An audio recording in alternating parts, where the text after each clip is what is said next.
5 เสือบอร์โดเมื่อก่อนมีแค่ 4 เสือตัวที่ 5 มาจากไหน และทำไมคอไวน์ทุกคนถึงต้องรู้จัก เดี๋ยวคลิปนี้รู้กันครับ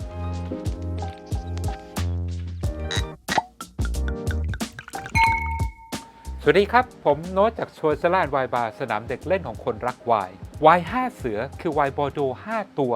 ที่ถูกจัดอยู่ในระดับพรีเมียร์กรองครูคลาสเซ่หรือระดับคุณภาพที่ดีที่สุดของ 1855 Classification ซึ่งเป็นการจัดลำดับไวน์ในเขตเมดอกของแคว้นบอร์โดและถือว่าเป็น Classification ที่มีชื่อเสียงมากที่สุดในโลกของไวน์เลยทีเดียว Classification 1855 นี้ถูกใช้กันมายาวนานเกือบจะ 170 ปีแล้วนะครับโดยที่แทบจะไม่มีการเปลี่ยนแปลงเลย และการเปลี่ยนแปลงครั้งประวัติศาสตร์ครั้งที่สำคัญที่สุดเลยก็คือการมาของเสือตัวที่ 5 นั่นเอง 4 เสือเดิมจะมีใครบ้าง และเสือตัวที่ 5 เป็นใครมาจากไหน มาได้ยังไง เดี๋ยวผมจะมาเล่าให้ฟังกันครับ เท่านั้นไม่พอตอนท้ายคลิปนะครับเดี๋ยวผมจะมีแถมให้ด้วยว่า นอกจาก 5 เสือแล้วนะครับมันจะยังมีไวน์ที่เรียกว่า Super Seconds นะครับซึ่งเรียกได้เลยว่าในปัจจุบันเนี่ยราคานะครับแล้วก็ชื่อเสียงเนี่ยหายใจรดต้นคอกันมากับเสือทั้ง 5 ตัวเลยทีเดียว ก่อนอื่นนะครับเดี๋ยวเราจะมาดูที่มาที่ไปกันก่อนว่าไอ้ Classification 1855 เนี่ยมันเป็นยังไงมายังไง เมื่อปี 1855 นะครับยุคนั้นเนี่ยฝรั่งเศสกำลังรุ่งเรืองมากๆ แล้วก็จะมีการจัดงานใหญ่นะครับก็คืองาน Paris Expo นะครับเพื่อแสดงสินค้านะครับแล้วก็นวัตกรรมต่างๆ ในสมัยนั้นน่ะก็ไวน์ฝรั่งเศสเนี่ยก็คือเรียกว่ามีชื่อเสียงแล้วนะครับจักรพรรดินโปเลียนที่ 3 นะครับก็เลยมีคำสั่งให้หอการค้านะครับของบอร์โดเนี่ยคัดเลือกไวน์ระดับท็อปนะครับจากเขตเมดอกในบอร์โดมาจัดลำดับคุณภาพนะครับแล้วก็มาแสดงในงาน Paris Expo ในสมัยนั้นนะครับไวน์จากเมดอกซึ่งเป็นไวน์จากเลฟแบงก์ของบอร์โดที่ทำจากองุ่นคาร์บาเน่ซูยองเป็นหลักเนี่ยเป็นไวน์ที่มีชื่อเสียงมากๆนะครับในขณะที่ไวน์จากฝั่งขวานะครับหรือไรท์แบงก์ของบอร์โดที่ทำจากองุ่นเมอร์โลเป็นหลักนะครับก็คือยังไม่ค่อยมีชื่อเสียงหรือเป็นที่รู้จักมากไม่ว่าจะเป็นไวน์ที่ดังมากในปัจจุบันอย่างเปตรุสหรือเชวาบลองก็ดีนะครับทีนี้พอหอการค้าของบอร์โดนะครับได้รับมอบหมายงานนี้ขึ้นมาเนี่ยก็เลยได้มอบหมายต่อนะครับเมื่อวันที่ 5 เมษายนนะครับให้กับกลุ่มพ่อค้าชาวบอร์โดนะครับไปจัดทำลิสต์มาซึ่งก็ปรากฏว่ากลุ่มพ่อค้าบอร์โดนะครับกับใช้เวลาเพียงไม่ถึง 2 อาทิตย์นะครับทำลิสต์เสร็จเมื่อวันที่ 18 เมษายนก็ได้ชาโต้มานะครับทั้งหมด 60 แห่งด้วยกันนะครับแล้วก็ทำการจัดลำดับทั้ง 60 ชาโต้เนี่ยออกเป็น 5 ระดับคุณภาพนะครับซึ่งระดับดีที่สุดเนี่ยก็คือระดับที่เรียกว่าพรีเมียร์กรองคูคลาสเซ่นะครับซึ่งมีทั้งหมด 4 ชาโต้ด้วยกันซึ่งเวลาที่กลุ่มพ่อค้าใช้เนี่ยนะครับถือว่าเร็วมากๆเลยสำหรับงานยากระดับนี้นะครับแต่ปรากฏว่าลิสต์ที่ได้เนี่ยนะครับก็คือใช้กันมานะครับยาวนานจนถึงปัจจุบันก็คือเกือบ 170 ปีแล้วนะครับโดยที่แทบไม่มีการเปลี่ยนแปลงเลยนะครับ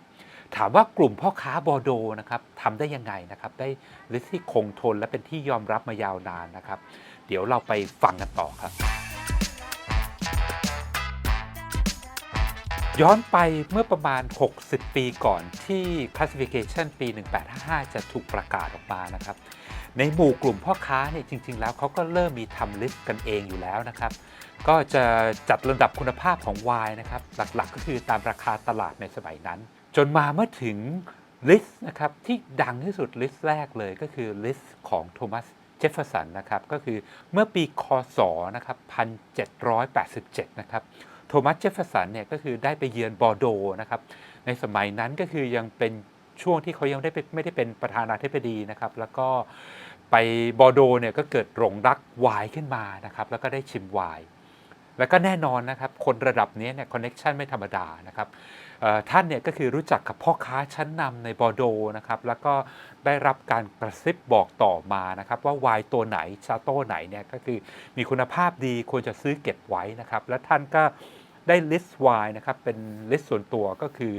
ลิสต์4 ชาโต้นะครับระดับที่ดีที่สุดของบอร์โดในสมัยนั้นนะครับก็คือชาโต้เดลาฟีดนะครับมีชาโต้ลาตูเซกัวนะครับแล้วก็ชาโต้มาโกจากเมดอกนะครับแล้วก็จะมีอีก1ชาโต้จากกราฟก็คือชาโต้ที่มีชื่อว่าโอบริยองซึ่งในภายหลังนะครับก็คือทั้ง4ชาโต้เนี่ยก็คือได้กลายมาเป็น ไวน์ระดับที่ดีที่สุดของ 1855 Classification นะครับก็คือระดับพรีเมียร์กรองครูคลาสเซ่นะครับแล้วก็เป็น4เสือดั้งเดิมนั่นเอง โดยชาโต้เดลาฟีดนะครับก็คือชาโต้ลาฟีดในปัจจุบันนะครับแล้วก็ชาโต้ลาตูเซกัวนะครับก็คือชาโต้ลาตูนั่นเองต่อจากลิสต์ส่วนตัวชื่อดังของโทมัสเจฟเฟอร์สันนะครับก็มีชาวฝรั่งเศสชื่ออันเดรจูเลียนนะครับเขาก็ได้ทำลิสต์นะครับจัดลำดับคุณภาพของไวน์จากบอร์โดเหมือนกันนะครับเมื่อปี 1816 นะครับโดยที่จะมีการจัดลำดับไวน์คุณภาพที่รองมาจาก 4 ตัวแรกนะครับก็คือเป็นเหมือนกับ second growth นะครับอีก 7 ตัวนะครับถัดมานะครับเมื่อปี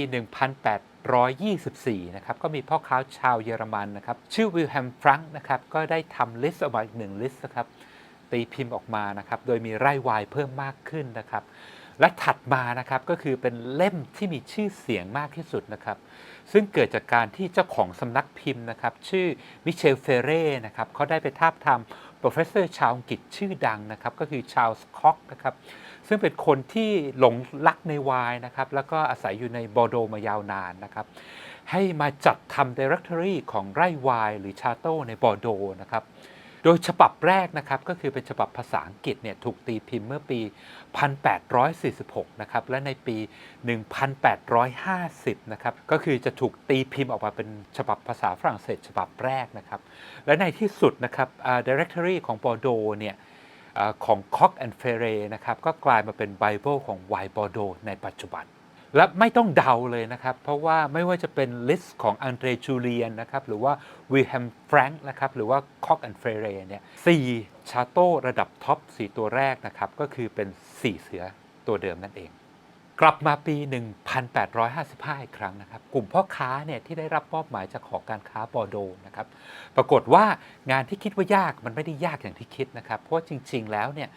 ในวงการไวน์บอร์โดยุคนั้นนะครับก็คือมันมีลิสต์นะครับที่เป็นที่ยอมรับกันมามากกว่า 50 ปีแล้วเขาก็เลยจริงๆก็คือมาจัดลำดับคุณภาพไวน์นะครับตามราคาเฉลี่ยย้อนหลังนะครับแล้วก็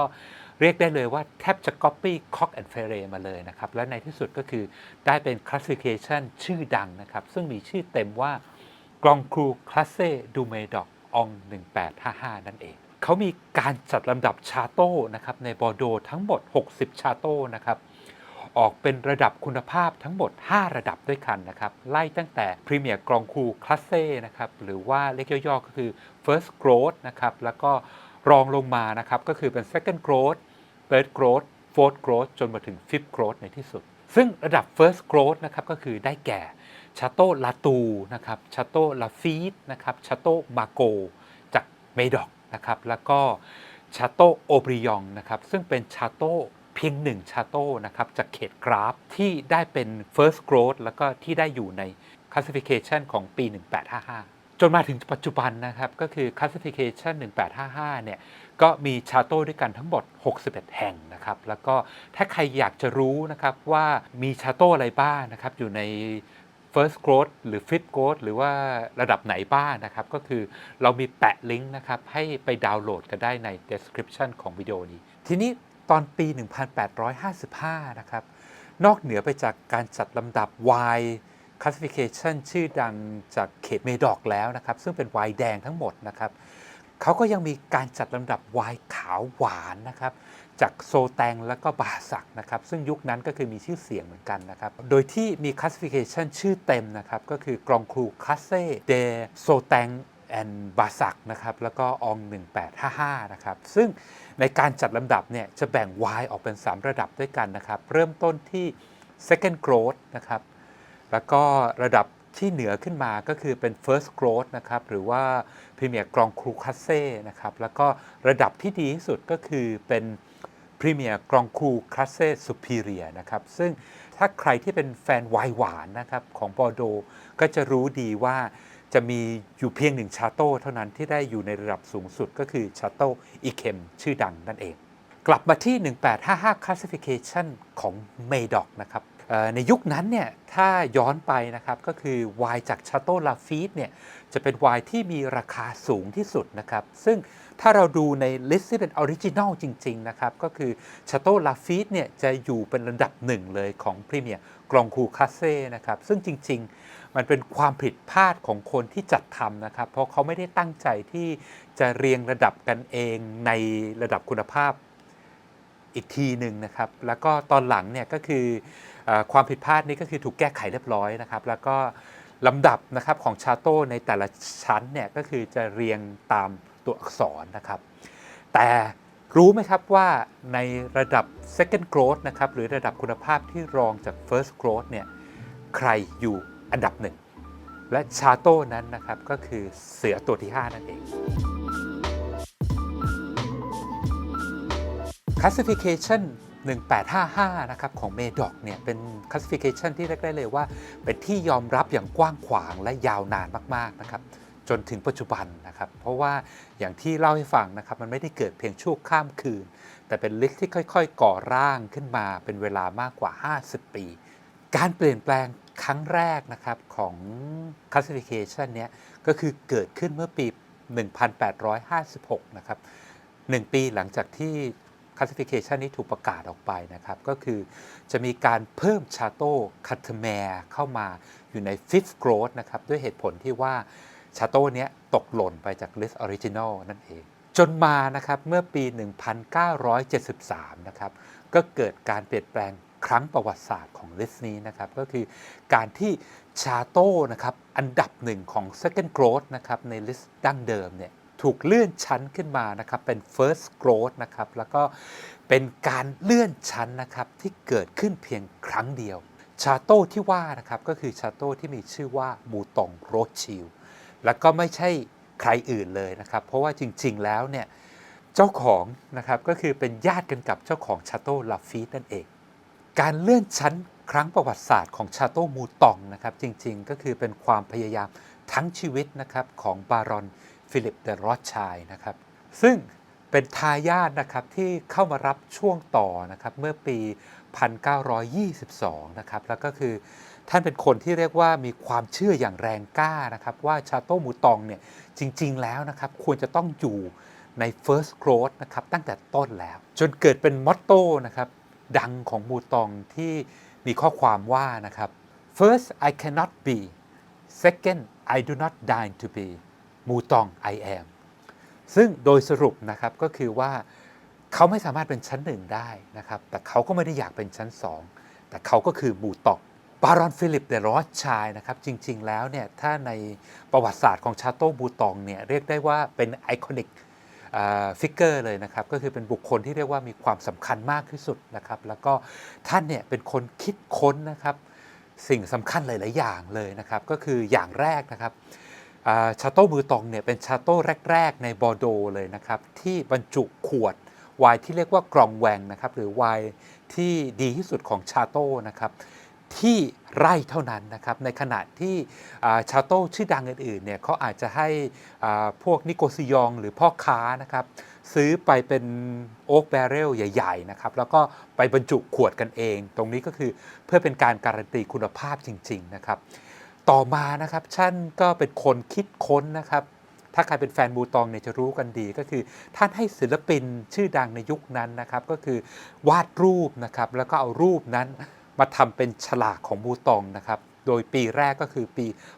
1945 นะครับและหลังจากนั้นก็คือกลายเป็นซิกเนเจอร์ของมูตองมาจนถึงปัจจุบันนั่นเอง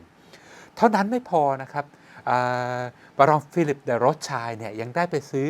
ชาโต้อาบันยักนะครับแล้วก็ชาโต้แคลมิลองนะครับซึ่งคนไทยนะครับรู้จักกันดีก็คือเป็นไวน์ตุ๊กตาเดี่ยวนะครับแล้วก็ตุ๊กตาคู่นั่นเองและท่านนะครับก็ยังเป็นคนตั้งแบรนด์นะครับที่มีชื่อเสียงมากทั่วโลกนะครับอย่างมูตองคาเด้นะครับแล้วก็ยังได้ไปจับมือกับโรเบิร์ตมอนโดวีนะครับทำไวน์ที่มีชื่อว่าโอปุสวันนั่นเองบารอนฟิลิปเดอรอธชัยนะครับก็ได้พัฒนาคุณภาพนะครับแล้วก็ชื่อเสียงนะครับจนในที่สุดนะครับราคาของไวน์มูตองนะครับก็คือเทียบเคียงได้เลยนะครับกับไวน์ระดับ First Growth นะครับก็คือ4เสือเดิมจนในที่สุดนะครับเมื่อปี 1973 นะครับประธานาธิบดีจักชิรักนะครับซึ่งเป็นประธานาธิบดีชื่อดังของฝรั่งเศสเนี่ยซึ่งในสมัยนั้นนะครับก็คือเป็นรัฐมนตรีกระทรวงการเกษตรนะครับได้เซ็นประกาศนะครับเพื่อให้เลื่อนนะครับชาโต้มูตองเนี่ยขึ้นมาเป็น First Growth ในที่สุดขณะนั้นนะครับ ท่านบารอนฟิลิปเดรอสชัยเนี่ยก็คือมีอายุครบ 72 ปีพอดีนะครับและ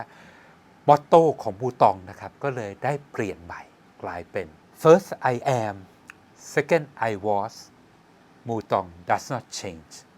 ยังคงมีความภาคภูมิใจและก็ศักดิ์ศรีของมูตองนะครับการเปลี่ยนแปลงครั้งนี้นะครับเป็นที่ฮือฮามากๆเลยครับในโลกของไวน์นะครับแล้วก็เป็นแรงบันดาลใจให้ชาโต้อื่นๆนะครับใน classification นี้นะครับให้พัฒนาคุณภาพนะครับของไวน์อย่างต่อเนื่องนะครับและถึงแม้ว่ามันจะไม่มีการเลื่อนลำดับชั้นอีกเลยนะครับจนถึงปัจจุบันนะครับแต่ว่าในที่สุดนะครับมันก็ได้ถือกำเนิด classification นะครับที่ไม่เป็นทางการขึ้นมานะครับก็คือ Super Seconds นั่นเองนะครับซึ่งก็คือเป็นไวน์ที่เรียกว่าไม่ว่าจะเป็นคุณภาพก็ดีชื่อเสียงก็ดีหรือราคาตลาดก็ดีนะครับมันสูงกว่า Second Growth บางตัวเสียอีกนะครับแล้วก็บางปีเนี่ยเรียกได้เลยว่าสามารถไปต่อกรได้กับ First Growth เลยก็ได้นะครับ Super Seconds นะครับก็จะมีชาโต้ชื่อดังๆนะครับอย่างชาโต้แรกเลยนะครับก็คือชาโต้ลาเมซงโอบริโยงนะครับซึ่งเป็นอีกหนึ่งชาโต้จากกราฟนะครับซึ่งอยู่นอกเมดอกนะครับแล้วก็ไม่ใช่ชาโต้อื่นเลยก็คือจริงๆเป็นเรียกว่าเป็นไร่พี่ไร่น้องของชาโต้โอบริโยงชื่อดังเลยนั่นเองหรือนะครับว่าจะเป็น Second Growth นะครับอย่างไร่ดังอย่าง Cross e s t o n e l นะครับดูคูปูไกโยนะครับแล้วก็เลวิลลัสคัสนะครับปีชองลาลันนะครับปีชองบารอนนะครับหรือว่ามองโตรสก็ดีนะครับซึ่งถ้าเทียบด้วยกันใน Second Growth นะครับก็คือไร่พวกนี้ราคาเรียกว่าต่างกันสูงกว่า Second Growth ตัวอื่นอย่างเห็นได้ชัดเลยทีเดียวหรือว่าจะเป็นThird Growth ชื่อดังอย่างชาโต้เปาแมนะครับอันนี้ก็คือราคาก็คือบางปีเทียบได้กับ First Growth ก็มีนะครับหรือว่าจะเป็นไวน์ตัวโปรดส่วนตัวของผมนะครับอย่างชาโต้ปองเต้คาเน่นะครับซึ่งเป็น Fifth Growth นะครับสมัยที่ผมเริ่มดื่มเนี่ยผมซื้อหาได้ง่ายมากเพราะราคาย่อมเยานะครับประมาณ 40-50 ยูโรแค่นั้นเองนะครับแต่ว่าในปัจจุบันราคาก็คือถีบขึ้นไปเรียบร้อยแล้วแล้วก็จริงๆแล้วนะครับถ้าใครที่ศึกษาเนี่ยไร่ไวน์นะครับหรือวิญญาณของชาโต้ปองเต้คาเน่เนี่ยก็คืออยู่ติดกับชาโต้ลาฟีตเลยก็ลิสต์นี้นะครับอย่างที่ผมบอก Super Seconds เนี่ยมันเป็น Classification ที่ไม่เป็น Official นะครับแล้วก็เป็นที่รู้กันนะครับยอมรับในวงการไวน์นะครับมันจะมีดีเทลที่แตกต่างกันไปเล็กๆน้อยๆนะครับระหว่างแต่ละค่ายนะครับแต่ว่าถ้าใครที่อยากรู้เรื่องเพิ่มเติมก็คือลองไปเสิร์ชลองไปศึกษากันได้และนี่นะครับก็คือเรื่องราวของ5เสือบอร์โดนะครับแล้วก็ Classification 1855 ชื่อดังนะครับซึ่งทั้งต้นกำเนิดนะครับแล้วก็เบื้องหลังนะครับของ Classification ที่เป็น Official ก็ดีนะครับหรือ Classification ที่ไม่เป็นทางการอย่าง Super Seconds ก็ดีนะครับก็คือคนดื่มไวน์อย่างเรานั่นเองนะครับเพราะว่ายกตัวอย่างลิสต์ของโทมัสเจฟเฟอร์สันนะครับซึ่งถูกกระซิบโดยพ่อค้าชาวโบอร์โดก็ดีนะครับหรือว่าจะเป็นราคากลางตลาดนะครับในของไวน์บอร์โดในสมัยนั้นนะครับหรือว่าจะเป็นราคาไวน์นะครับบอร์โดที่เรายอมจ่ายในยุคนี้จนทำให้ไวน์อย่าง Super Seconds เนี่ยมันมีราคาสูงกว่า Second Growth หลายๆตัวก็ดีนะครับก็อย่างที่บอกก็คือความเห็นของเราเนี่ยเป็นสิ่งที่สำคัญมากๆนะครับผมขอเชียร์นะครับให้ไปลองซื้อไวน์นะครับมาลองดื่มด้วยตัวของตัวเองนะครับค้นหาตัวเองนะครับอย่ามัวแต่ดู classification นะครับโอ้โหจะต้องเอาแต่ second growth นะครับหรือว่าจะดูแต่แต้มนะครับจาก wine critic ชื่อดังนะครับก็คือเราพยายามซื้อไวน์นะครับลองไวน์ให้เยอะแล้วก็ค้นหาสิ่งที่ตัวเองชอบให้เจอและก็ถ้าใครนะครับที่อยากจะเรียนรู้เพิ่มเติมนะครับว่า wine left bank ก็ดีนะครับ wine right bank ของบอร์โดก็ดีที่ผมพูดถึงในคลิปนี้นะครับว่ามันคืออะไรนะครับแล้วก็เป็นยังไงมีความแตกต่างกันยังไงนะครับก็ไปติดตามชมคลิปของผมอีกคลิปหนึ่งกันได้เลยนะครับก็คือขึ้นลิงก์ให้เรียบร้อยแล้วนะครับก็ยังไงนะครับเดี๋ยวพบกันคลิปหน้าครับผมสวัสดีครับ